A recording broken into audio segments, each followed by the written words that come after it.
여러분 혹시 5월 21일이 무슨 날인지 알고 계신 분 있으신가요? 네. 5월 21일, 에? 어떻게 네, 모르실 거라고 생각하고 질문을 했는데, 네, 너무 지금 말씀하셔서, 네, 당황스럽습니다. 맞습니다. 5월 21일은요, 올해로 그 15번째를 맞이하는 이 부부의 날이라는 국가 기념일입니다. 혹시 이 부부의 날에 대해 여러분들 너무 잘 알고 계신 것 같은데, 부부의 날의 유래가 그 1995년에 그 경남 창원의 한 목회자 부부를 통해서 시작이 되었다라고 그렇게 합니다. 그 목회자 부부를 통해 이 부부의 날 운동이 우리나라에 전개가 되었고, 마침내 2007년에 대통령이 이제 국가 기념일로 지정을 했다라고 하는데, 이 5월 21일이라는 이 날짜의 의미를 혹시 여러분 아시나요? 네, 맞습니다. 이것도 알고 계셨네. 제가 엄청난 사실을 준비해 왔다라고 뿌듯하게 올라왔는데 너무 잘 알고 계셔서, 네, 갈 바를 모르겠습니다. 어떻게 해야 될지 모르겠습니다. 네, 맞습니다. 5월 21일인 이유는 바로 둘이 하나가 되어진다라는 의미로 이 5월 21일이라는 날짜를 이 부부의 날로 지정했다라고 합니다. 사랑하는 성도 여러분, 그런데 말씀을 좀 하면 이런 생각을 좀 해보게 되었습니다. 우리의 신앙생활도 이와 마찬가지가 아닐까라는 생각입니다. 사람들이 주로 사용하는 이 표현, 많은 아름다운 표현들이 있죠. 이 표현들 중에 우리들의 인생을 그 여행의 여정으로 표현하는 어떤 그런 비유들이 참 많은데, 우리들의 인생을 여행으로 만약에 표현해 봤을 때 이 신앙생활이란 어떤 것일까 한번 생각을 해보게 되었습니다. 그것은 바로 예수님과 함께 떠나는 여행, 예수님과 함께 동행하는 여행이 아닐까 또한 생각이 되어집니다. 다만 예수님께서는 이 여행에 앞서 우리에게 분명한 한 가지 사실을 일러주셨는데, 그것이 무엇이냐? 바로 이런 말씀입니다. 누구든지 나를 따라오려거든 자기를 부인하고 자기 십자가를 지고 나를 따를 것이라. 예수님과 동행하는 그 길이 바로 이러한 삶의 여정이라는 것입니다. 예수님과 함께 떠나는 이 여행에서 꼭 필요한 삶의 자세가 바로 자신의 십자가를 지는 삶의 모습이라는 것입니다. 이 말씀은요, 바로 예수님과 같은 방향과 같은 목적지를 향해 나아가는 것이 온전한 신앙생활이며 온전한 여행의 모습이다라고 또한 말씀해 주셨던 것입니다. 오늘 사랑하는 성도 여러분, 이러한 사실들을 가지고 어떻게 하면 우리가 예수님과 동행하는 삶을 살아갈 수 있는지, 우리가 이 신앙생활이라고 말하는 것은 과연 어떤 것인지, 마태복음 18장 1절에서 4절 말씀을 가지고 이 거꾸로 사는 삶이라는 주제를 가지고 함께 이 저녁 은혜를 나눠보기 원하는데요, 각자의 마음 가운데 주시는 하나님의 음성을 듣는 이 시간이 되어지기 간절히 축복합니다. 여러분, 동상이몽이라는 말을 모두 아실 것이라고 생각합니다. 말씀을 준비하면서 이 동상이몽이라는 단어를 막 검색해보게 되었습니다. 여러분들 다 아시다시피 같은 침상에서 같은 꿈을 꾸는 걸까요? 다른 꿈을 꾸는 것을 우리는 이 동상이몽이라고 말을 합니다. 제가 막 이렇게 검색하다 보니까 이 같은 제목을 가지고 있는 한 예능 프로그램이 가장 먼저 이렇게 검색이 되어지더라고요. 우리 성도님들께서는 온종일 집에서 말씀만 읽으시기 때문에 이 TV 프로그램하고는 전혀 상관이 없으실 것이라는 걸 너무나 잘 알기 때문에 제가 이 프로그램에 대해서 조금 설명해 드리도록 할게요. 어떤 거냐면은 부부지간에 대한 이야기가 등장을 하더라고요. 근데 이 부부지간에 서로 다른 마음과 다른 생각이 존재한다라는 이 사실을 정말 확연하게 남자의 입장에서 또 여자의 입장에서 서로 다른 이 의견에 충돌들이 있고 서로 다른 의견이 있다라는 것들을, 생각이 있다라는 것들을 여실하게 보여주는 그 프로그램이 바로 이 동상이몽이라는 프로그램이었습니다. 또 말씀을 준비하면서 이런 생각을 좀 해보게 되었어요. 이 장면, 서로 다른 생각을 하고 있는 이 부부의 모습을 보면서 겉으로는 분명 똑같아 보이지만, 겉으로는 아무런 문제 없이 오손도손 화목하게 살아가는 이 부부의 모습이지만, 저 안에는 서로 다른 생각과 목적을 가지고 살아가는 이 동상이몽이라는 어떤 이런 모습이 있는 것처럼 오늘 우리들의 신앙생활에도 바로 이러한 모습이 있지 않을까. 분명 우리는 하나님과 함께 동행하며 그 인생의 여정을 함께 떠난다고 걸어가고 있다라고 말하지만, 분명히 열심히 신앙생활을 하고 있다라고 말하지만, 열심히 그 누구보다 교회에 출석하고 믿음 생활하며 헌신하고 봉사하며 살아간다고 말하고 있지만, 우리가 과연 오늘 예수님과 같은 방향으로 같은 목적지를 향해 나아가고 있는 것인가? 우리들의 삶 가운데 이러한 모습이 분명하게 존재하는가? 자기중심적 신앙생활을 하고 있지는 않은가라는 생각을 좀 해보게 되었습니다. 그런데 오늘 본문 마태복음 18장 1절에서 4절에 등장하고 있는 이 제자들의 모습이 바로 이러한 동상이몽의 모습입니다. 본문 18장 1절 말씀은 이렇게 시작이 되어집니다. 우리 1절 말씀 다 같이 한 목소리로 읽어보도록 하겠습니다. 함께 합니다.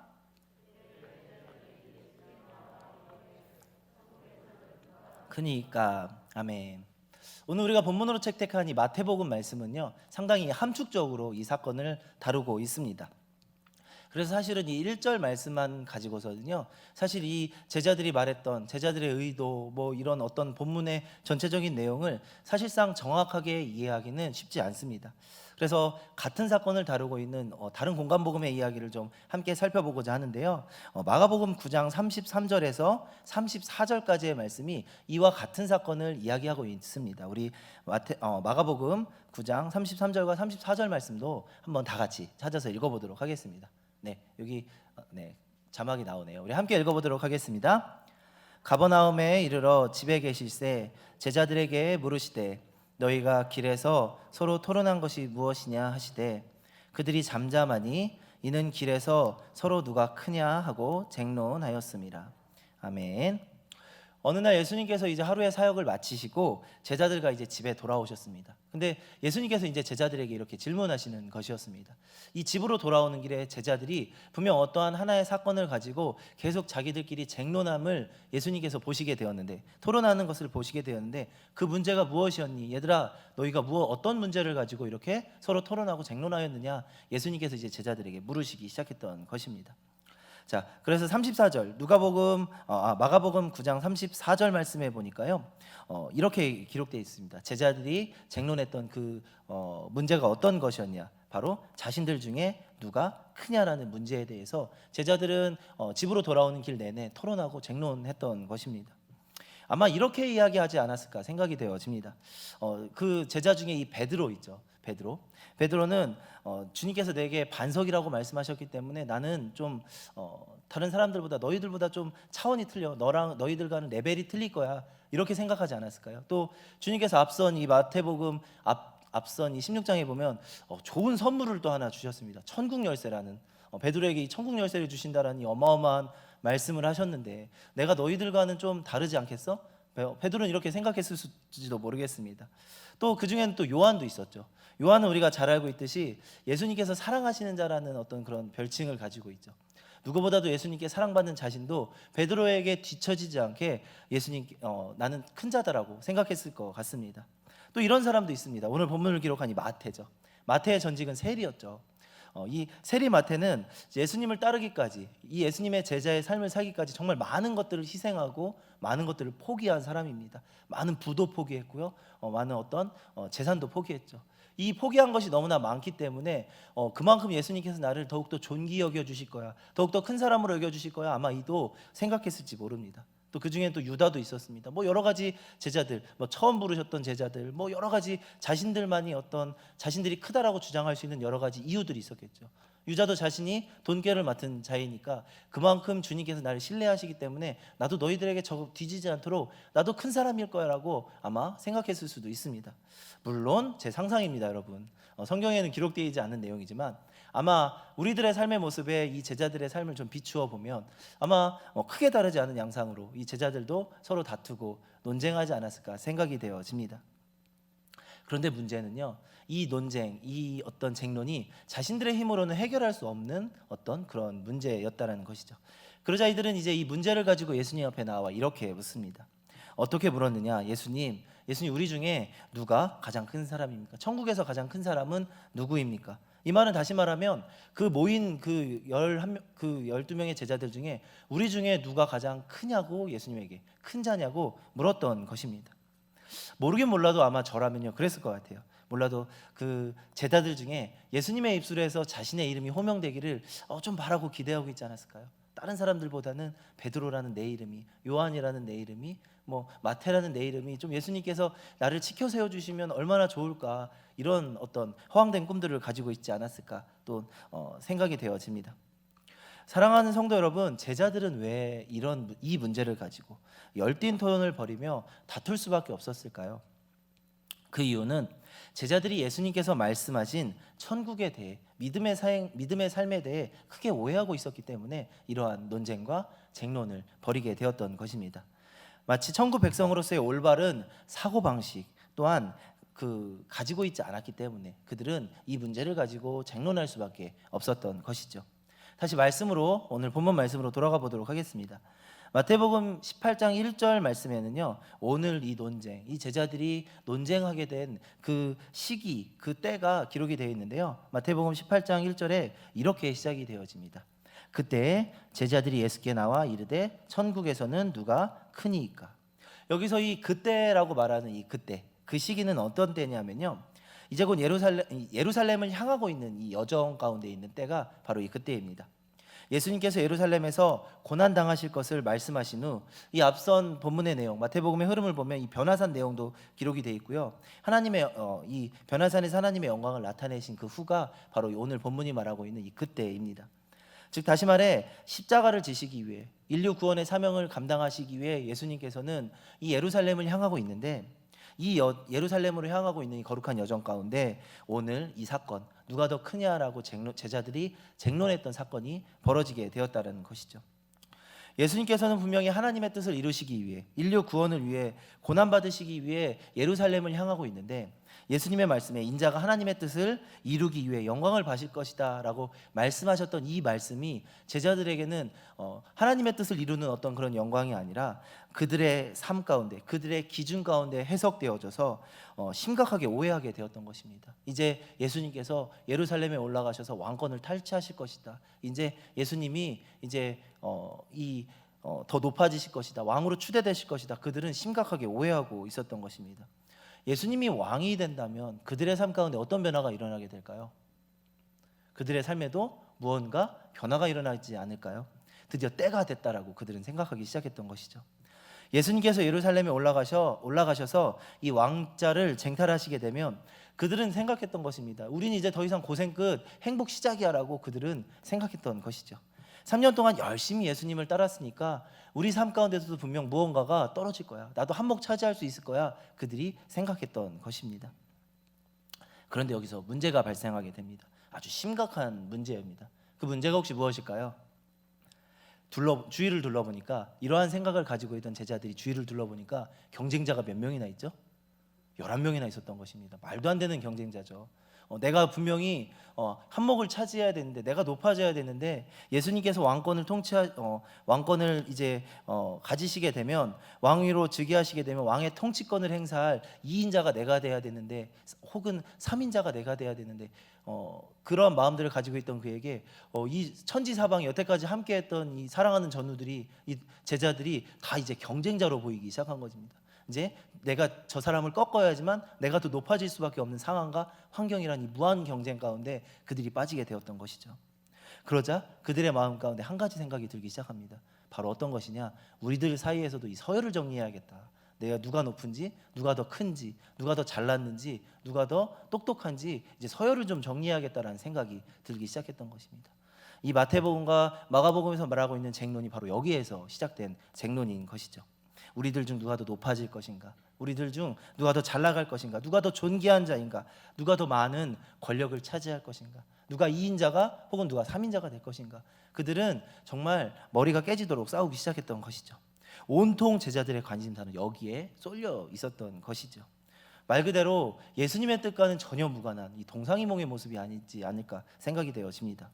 분명 예수님의 의도와는 제자들의 생각과 마음과 그들의 삶의 방향이 너무나도 판연하게 다르기 때문입니다.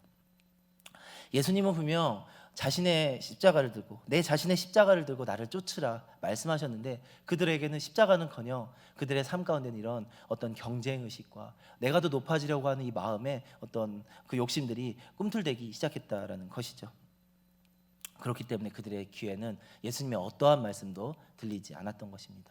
예수님께서 왜 예루살렘을 향하고 있는지, 예수님께서 무엇 때문에 이 외로운 길을 걸어가고 계신지 그들은 전혀 알 수 없었던 것이죠. 이러한 제자들의 마음을 누구보다 잘 아셨던 예수님께서는 이 누가 크냐, 천국에서는 어떤 자가 가장 큽니까? 라는 이 질문의 의도를 단번에 알아채셨고, 이들의 질문에 이렇게 대답하셨습니다. 예수님의 답변은 당시 제자들로서는요 도무지 상상조차 할 수 없는, 당시 제자들의 생각과 기준에서는 도무지 이해할 수 없는 어떤 그런 대답을 예수님께서 제자들에게 말씀하셨는데, 이런 충격적인 대답을 말씀하셨는데요. 본문 3절과 4절 말씀을 우리 함께 다 같이 읽어보도록 하겠습니다. 3절과 4절 말씀입니다. 함께 읽습니다.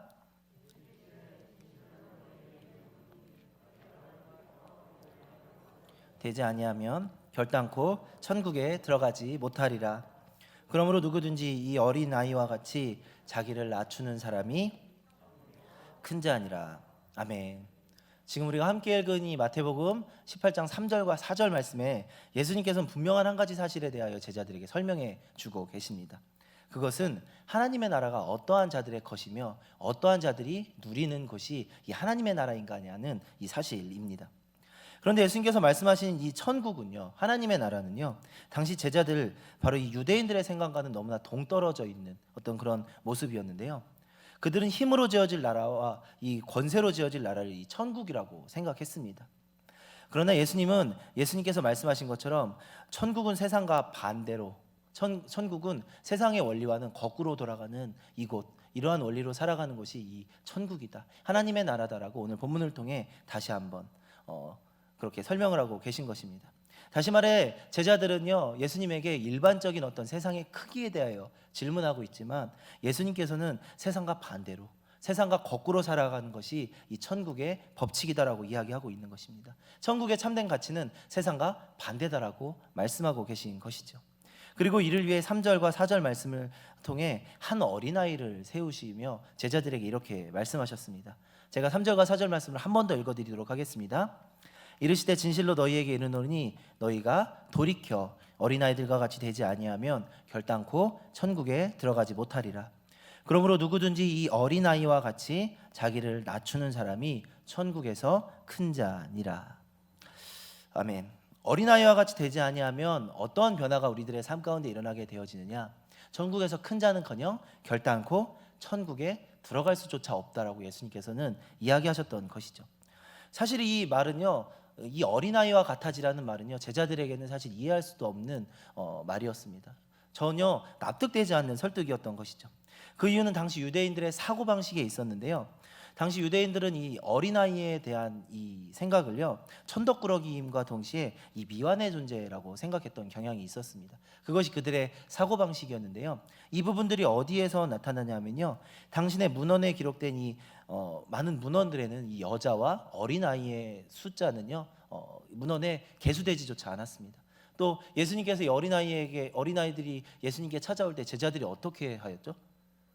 만류했죠. 저희 가라고 꾸짖었죠. 요즘 같으면은 큰일 나죠. 부모님들한테 큰일 나는데 제자들이 이렇게 행동할 수 있었던 것, 그것은 당시 시대상이, 당시 그들의 사고방식이 이 어린아이를 어떤 천덕꾸러기나 이 미완의 존재로 생각했기 때문에, 어른보다 훨씬 더 못한 어떤 그런 존재로 생각했기 때문에 이들이 이렇게 행동했다라는 것입니다. 바로 사회적 인지도가 매우 낮은 어떤 계층이 바로 이 어린아이의 모습이었던 것이죠. 다시 말해 사람들에게 이 어린아이는 소외된 존재였다는 것입니다. 온전한 한 명의 인격체로 인정받지 못했던 것, 그것이 이 어린아이들의 모습이었던 것이죠. 이런 어린아이가 자신들이 원하고 바라는 이 천국에서 가장 큰 자라는 사실을 제자들이 어떻게 이해할 수 있었을까요? 제자들은 이 사실을 도무지 이해할 수 없었던 것입니다. 그렇다면 예수님이 말씀하셨던 이 어린아이와 같아진다는 것은 도대체 어떤 의미를 가지고 있는가? 제자들에게 예수님께서는 어떠한 말씀을 하시기 위하여 이 어린아이를 세우시고 설명하셨던 것일까? 우리가 한번 말씀을 따라가며 살펴보기 원하는데요, 예수님은 그동안 제자들에게 이 3년의 시간을 통해 예수님과 함께 제자들과 함께 동거동락했던 이 3년이라는 시간 동안에 끊임없이 나를 따라오고 자기 자신의 십자가를 지는 삶에 대하여 몸소 실천하시며 가르치시며 본을 보이셨습니다. 그러나 도무지 제자들이 알아듣지도 못하고 도무지 제자들이 이해하지도 못한 어떤 제자들만의 이런 어떤 예수님과는 정말 다른 이 동상이몽을 가지고 그들의 삶 가운데 행동하게 되자 예수님께서는 제자들에게 더욱 천국은 어떤 곳이다, 더욱더 쉽게, 그들이 이해하기 쉽게 가르쳐 주시기 위해 이 당시 소외되었던 이 어린아이라는 이 비장의 카드를 꺼내 이 어린아이를 모델로 천국은 바로 이런 곳이야 라고 제자들에게 다시 한번 천천히 자세하게 가르쳐 주시기 시작했던 것입니다. 그럼 여러분, 어린아이와 같아진다는 것은 과연 어떤 것인가? 예수님이 말씀하셨던 이 어린아이의 삶의 특징을 몇 가지 함께 살펴보도록 하겠습니다. 먼저 3절과 4절에 우리가 주목해야 될 단어가 있는데요, 바로 이것은 어떤 것이냐, 이 3절 말씀에 이 돌이켜라는 단어입니다. 돌이켜 어린아이와 같이 되지 아니하면이라고 예수님께서 이 말씀하시고 계신데요. 여기서 이 말씀 제자들 보고 돌이키라라고 말씀하셨던 이 단어의 뜻은요, 제자들의 삶의 방향이 올바른 것을 이야기하고 있을까요? 아니면 올바르지 않은 이 상태를 이야기하시는 것일까요? 올바르지 않은 상태를 걸어가고 있음을 예수님께서는 지적하며 말씀하셨던 것입니다. 바로 천국 백성으로서의 삶의 방향이 완전하게 틀어져 있다는 것을 제자들이 알기 원하셨던 것이죠. 오늘 본문 속 무릎에서도 볼 수 있듯이 제자들의 관심은 어떤 사역이 아니었습니까? 예수님과 동행하는 그러한 어떤 삶이 아니었습니다. 그들의 관심은 어떤 것이었죠? 큰 것, 누가 큰 자냐, 이것이 그들의 고정된 관심이었던 것이죠. 그런데 분명한 사실은 그 상태로 이 어떤 큰 것을 가슴에 품고 어떤 큰 자가 누구인가라는 이 의문을 품고 사는 삶으로서는요, 천국의 큰 자는커녕 천국의 문 앞에 문 안으로도 들어가기조차 할 수 없다라고 예수님께서는 단호하게 제자들에게 말씀하고 계신 것입니다. 그렇기 때문에 마음을 돌이키다라고, 삶을 돌이키라라고 다시 한번 제자들에게 이야기하고 있는 것입니다. 마음의 상태를 바꿔야 하는 필요에 대하여 이야기하고 계신 것이죠. 제자들에게 말씀하셨던 이 돌이켜라는 이 말은, 마음의 상태를 바꿔야 된다는 이 말은, 예수님의 부름에 어떠한 제자는 그물을 내던지고 어떠한 제자는 그 돈바구니를 내던지고 그 따랐던 그 예수님의 부름에 다시 한번 심장이 두근대며 그 예수님의 부름을 따라 여정을 떠났던 그 첫 사랑의 모습을 다시 한번 회복하라라고 제자들에게 이야기하셨던 것이죠. 요즘 제가 집에 가면 아내 말고도 저를 반겨주는 한 사람이 있습니다. 우리 지금 유아보실에도 저를 아까부터 쳐다보고 있어서 상당히 부담스럽기도 한데요. 네, 바로 저희 아들입니다. 제가 문을 이렇게 찰칵 열고 들어가면요, 우와 막 이런 환호성을 외치면서 저에게 멀리서 저 방에서부터 저를 향해 막 이렇게 뛰어옵니다. 지금 자기 얘기하는지 모르겠어요. 어떤 생각하고 있는지 모르겠는데, 하루는 이런 이야기를 좀 나눴던, 아내와 이런 이야기를 나눴던 좀 기억이 있습니다. 제가 사실상 엄마보다 아빠하고 지내는 시간이 하람이에게 너무나 적은데, 정말 하루에 한두 시간 있을까 말까 이 짧은 시간인데, 하람이는 아빠가 제가 뭐가 그렇게 좋아서 이렇게 달려오는 걸까, 막 이런 류의 말들을 좀 아내와 나눴던 기억이 납니다. 그런데 아내가 이런 이야기를 저에게 해주더라고요. 아빠잖아 라는 말이죠. 다른 이유보다도 제가 하람이 아빠이기 때문에 아빠라는 사실 그 하나만으로도 하람이에게는 저를 무척 반겨주고 저를 무척 좋아해야 될 이유가 충분했다라는 것이죠. 엄마 아빠만 있으면 되는 것이 이처럼 아이들의 일상이 아닐까 생각이 되어집니다. 엄마 아빠만 있으면 충분한 것이 아이들의 삶의 모습이 아닐까 또한 생각이 되어집니다. 엄마 아빠가 아이들에게 가장 큰 세상이고, 엄마 아빠가 아이들에게 가장 필요로 하는 것이다. 이것이 바로 아이들의 삶의 한 모습인 것이죠. 엄마 아빠와 함께하는 것이 아이들에게는 그 세상 어떤 것보다 즐거운 모습이며, 또 엄마 아빠와 함께하는 것이 아이들에게는 가장 든든한 삶의 모습인 것입니다. 예수님께서는 제자들에게 바로 이 사실을 오늘 이야기하고 있는 것입니다. 그리고 제자들을 넘어서 오늘 말씀을 읽고 있는 우리들에게도 이런 아이와 같은 순수함, 예수님 한 분이면 충분합니다, 하나님의 은혜 하나면 나의 삶에 더 이상 만족이 없습니다라고 고백할 수 있는 이 순수함의 회복을 예수님께서는 우리에게 오늘 말씀하고 계신 줄로 또한 믿어 의심치 않습니다. 간절히 바라고 원하기는 여러분, 우리 사랑하는 성도들의 삶 가운데, 우리 성도님들의 삶 가운데 이러한 순수한 믿음의 고백, 처음 하나님을 만나셨던, 처음 예수님을 만나셨던 그 삶의 고백이 온전하게 회복되어지는 오늘 이 저녁이 되어지시길 간절히 축복합니다. 또 하나 어린아이의 모습을 좀 살펴보면요, 어린아이의 모습에는 이 낮추는 모습이 있음을 우리는 살펴볼 수가 있습니다. 본문 4절 말씀에 누구든지, 예수님께서 이렇게 말씀하셨습니다. 누구든지 이 어린아이와 같이 자기를 낮추는 자가 천국에서 큰 자니라 라고 말이죠. 여기서 이 낮추다라는 단어가 기록되어져 있는데요, 4절 말씀에 보면 이 낮추다의 원어는 이 타페이노라는 단어를 사용하고 있습니다. 근데 이 낮추다라는 이 원어의 뜻이 어떠한 뜻을 가지고 있냐면요, 단순한 의미의 어떤 겸손보다는 조금 더 고차원적인 어떤 겸손을 이야기하는 것이 이 타페이노라는 이 단어, 낮추다라는 뜻의 단어입니다. 바로 이런 것입니다. 멸시와 천대와 굴욕을 당하면서까지 겸손한 이 삶의 자세를 유지해야 되는 이 어떤 모습들, 이것이 바로 오늘 본문에서 말하고 있는 예수님께서 말씀하고 계신 낮춤의 의미입니다. 이 사실을 몸소 보여주셨던 것이 누구죠? 바로 예수님이십니다. 참된 겸손의 자세를 예수님께서 보여주셨던 것이죠. 변명하거나 싸우시지 않으시고 늘 언제나 한결같이 하나님 앞에 세상 앞에 겸손했던 그분이 바로 우리 예수님이셨던 것입니다. 얼마 전 이 사실을 저의 삶 가운데도 깨달을 수 있는 기회가 있었습니다. 하루는 가족들과 잠시 외출을 하고 돌아오던 길이었는데요. 빌런이라고 하죠. 고속도로의 빌런, 악당이라고 하죠. 제가 운전하고 있는 차 앞에 정말 한 어느 정도였을까요? 정말 아주 약간의 차이로 막 갑자기 차가 한 대 확 끼어들기 시작했습니다. 너무나 깜짝 놀라서 저는 이렇게 급브레이크를 꽉 밟았죠. 근데 여러분, 이 차를 보고 제가 어떻게 행동했을까요? 주의 사랑으로 사랑합니다. 왜 웃으시죠? 주의 사랑으로 사랑합니다. 네, 제가 그렇게 하지 못했다라는 걸 우리 성도님들 너무 잘하시는 것 같은데요. 네, 사실 저 그렇게 행동하지 못했습니다. 많이 후회가 되지만 온전하게 사랑으로 이해하고 받아들이지 못했습니다. 순간 제가 너무 화가 났었고요. 저도 제 자신 가운데 욱한 어떤 그 옛사람의 모습이 좀 드러나는 어떤 그 짧은 순간이었습니다.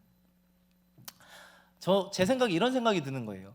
내가 잘못한 것도 아닌데 분명히 제가 잘못했는데 만약에 이 차가 사고가 나서 차를 박았어도 나는 아무런 잘못이 없어. 제가 끼어들었기 때문에 제가 100%고 나는 아무런 잘못도 없어. 나는 잘못하지 않았어. 나는 억울해라는 생각이 갑자기 확 들기 시작하는 것이죠. 자아가 꿈틀거리는 어떤 그 짧은 시간이었습니다. 뒷좌석에 타고 있던 아내와 아이가 저보다 더 놀랐겠죠. 아무래도 저는 그래도 브레이크를 잡으면서 섰기 때문에 그래도 아내와 아이보다는 좀 덜 놀랄 수밖에 없었는데 제가 막 이렇게 얼굴이 빨개져서 욱하고 있으니까 뒤에서 아내가 이런 이야기들을 하고 있더라고요. 이런 이야기를 저에게 해주더라고요. 참아, 우리가 예수 믿는 사람이잖아 라고 말이죠. 그 순간 그 말이 어찌나 제 마음을 울리는지 너무 부끄러웠습니다. 그리고 그 마음을 울린과 동시에 제가 이렇게 딱 숙이고 이렇게 눈을 딱 떴는데 여기 눈앞에 보이는 게 그 차량 백밀러에 이렇게 매달려 있는 십자가 목걸이가 하염없이 흔들리고 있는 것을 저는 살펴볼 수밖에, 멍하니 바라볼 수밖에 없었습니다. 예수님께서 저에게 말씀하시는 것 같은 그런 마음이 한순간 드는 순간이었습니다. 저는 아까도 말했듯이 조금 전에도 말씀드렸듯이 내 잘못이 아니니까 나는 화내는 것이 당연해라고 순간 생각했습니다. 변명했습니다. 그러나 그 자체가 교만이라는 사실을 또한 깨달을 수 있는 순간이었습니다. 바로 이처럼 자기를 낮추는 것, 내가 어떤 억울한 순간에도, 내가 어떤 이 순간에도 이 자신을 낮추는 것이 예수님의 마음이라는 것이죠. 모욕과 조롱을 받는 그 저주의 십자가를 예수님께서 참아내신 것과 마찬가지로 말입니다. 예수님의 삶에 대해 빌립보서 2장 6절에서 8절 말씀은 이렇게 이야기합니다. 우리 사랑하는 성도님들이 너무나도 잘 알고 계신 말씀이기도 한데요. 제가 읽어드리도록 하겠습니다. 빌립보서 2장 6절에서 8절 말씀입니다. 그는 근본 하나님의 본체시나 하나님과 동등됨을 취할 것으로 여기지 아니하시고 오히려 자기를 비워 종의 형체를 가지사 사람들과 같이 되셨고 사람의 모양으로 나타나사 자기를 낮추셨으니 곧 십자가에 죽으심이라. 제자들에게 3년간 보여주셨던 모습이 바로 이러한 예수님의 모습이었던 것입니다. 먼저 높아지려고 하는 모습이 아니라 먼저 낮아지려는 모습, 종의 형체를 먼저 가지고자 하셨던 그 섬김의 모습이 바로 우리 예수님의 삶의 모습이었던 것이죠. 제자들은 서로 자신이 크다, 자신이 잘났다, 서로 경쟁하고 비교했습니다. 서로 다른 사람을 비판했습니다. 왜냐하면 그래야지만 내가 더 다른 사람보다 높음이, 더 다른 사람보다 뛰어남이, 더 다른 사람보다 내가 더 높아질 수 있는 방법이 바로 거기에 있었기 때문이죠. 그러나 예수님께서는 제자들에게 더더욱 낮아지는 것이 천국에서 높아지는 비결임을 가르쳐 주셨고, 이것이 천국에 들어갈 수 있는, 천국을 소유할 수 있는 온전한 신앙인의 삶의 비법임을 예수님께서는 제자들에게 가르쳐 주셨던 것이죠. 거꾸로 살아가는 삶, 이것이 천국의 라이프 스타일임을 말이죠. 말씀을 좀 정리해 보도록 하겠습니다. 사랑하는 성도 여러분, 오늘 우리는 이 성도의 삶에 대하여 살펴보았습니다. 예수를 믿는 삶이란 과연 어떤 것인가? 믿음으로 살아가는 삶은 바로 어떤 것이냐? 신앙생활은 무엇인가? 오늘 우리는 말씀을 통해 살펴보았습니다. 오늘 우리가 말씀을 통해 얻을 수 있는 결론은 무엇일까요? 신앙생활은 높아지는 것이 아니라 낮아지는 삶이라는 것이죠. 커지는 것이 아니라 작아지는 것이라는 것이죠. 어린아이와 같이 겸손해지고 자기 자신을 끊임없이 낮추는 삶, 더해가는 것이 아니라 더욱더 나누어가는 삶이 바로 신앙생활이며 예수님께서 가신 그 길을 함께 따라가는, 예수님과 동거동락하는 이 신앙의 여정이라는 사실을 오늘 우리는 말씀을 통해 살펴보았습니다. 사랑하는 성도 여러분, 어린아이들은요, 무엇을 먹을까, 무엇을 입을까 결코 고민하지 않습니다. 그 이유는 그들이 자신의 인생을 책임지는 존재가 아니기 때문입니다. 그들은 오로지 엄마 아빠 곁에만 붙어 있으면, 이 부모의 그늘 안에만 있으면 모든 삶의 필요가 채워지는 것, 그것이 바로 이 어린아이들의 삶입니다. 어떤 필요가 있다면 부모를 의지하면 되고, 부모에게 요구했을 때 부모가 공급하는 그것을 그저 누리며 살아가는 삶이 바로 이 어린아이의 삶이라는 것이죠. 바로 이것이 어린아이들의 삶인과 동시에 오늘 이 시대를 살아가는 우리들에게 예수님께서 요구하시는 거꾸로 살아가는 삶의 온전한 모습이 아닐까 생각이 되어집니다. 사랑하는 성도 여러분, 이번 주간부터 21일 동안의 이 사순절 특별 새벽 기도회가 진행 중에 있습니다. 많은 성도님들께서 새벽마다 새벽을 깨우시며 온전한 마음과 생각으로 말씀을 사모하는 마음으로 아침마다 기도하고 계시지만, 아직도 사랑하는 성도 여러분, 늦지 않았습니다. 함께하지 못하고 계신 성도님들이 계시다면 이 특별 새벽 기도회를 통해 오늘 말씀에서 예수님께서 우리에게 말씀하신 바와 같이 어린아이의 순수함과 예수님을 처음 만났던 그 첫사랑이 온전하게 회복되어져서 주제와 같이 내가 그리스도와 함께 온전히 이 신앙생활의 여정 가운데 승리할 수 있는, 함께 동행하며 걸어갈 수 있는 우리 사랑하는 성도님들의 삶이 되어지시길 간절히 축복합니다.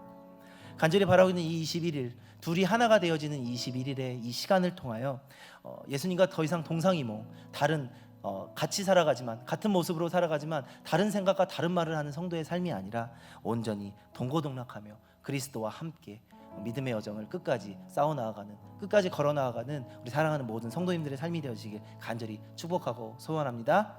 우리 다시 한번 인사하고 오늘 말씀을 마치도록 하겠습니다. 내일 뵙겠습니다. 내일 뵙겠습니다. 내일 뵙겠습니다. 네, 새벽을 깨우는 가운데 하나님의 응답을 기대하며 새벽을 깨우신 우리 사랑하는 성도님들의 삶이 되어지길 축복합니다. 우리 함께 기도하도록 하겠습니다.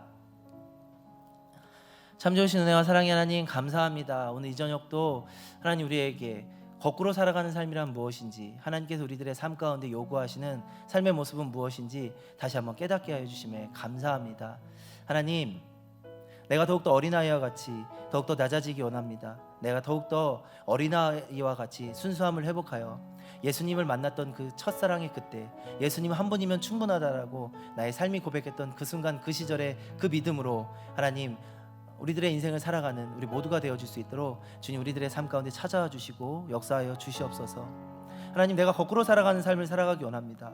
하나님, 내가 거꾸로 살아가는 세상이 말하는 실력이 아니라 믿음의 실력이 회복되어지는 우리 사랑하는 반월중학교의 성도의 삶이 되어지길 간절히 소망합니다. 오늘 이 시간 하나님 주님의 말씀 가운데 세상의 기준이 아니라 하나님의 기준, 천국의 기준, 바로 거꾸로 살아가는 이 삶이 온전하게 회복되어질 수 있는 우리 모두가 되어질 수 있도록 주님 힘주시고 역사하여 주시옵소서. 모든 것을 주님께 맡겨오며 사랑이 많으신 예수 그리스도의 이름으로 감사하며 기도합니다. 아멘.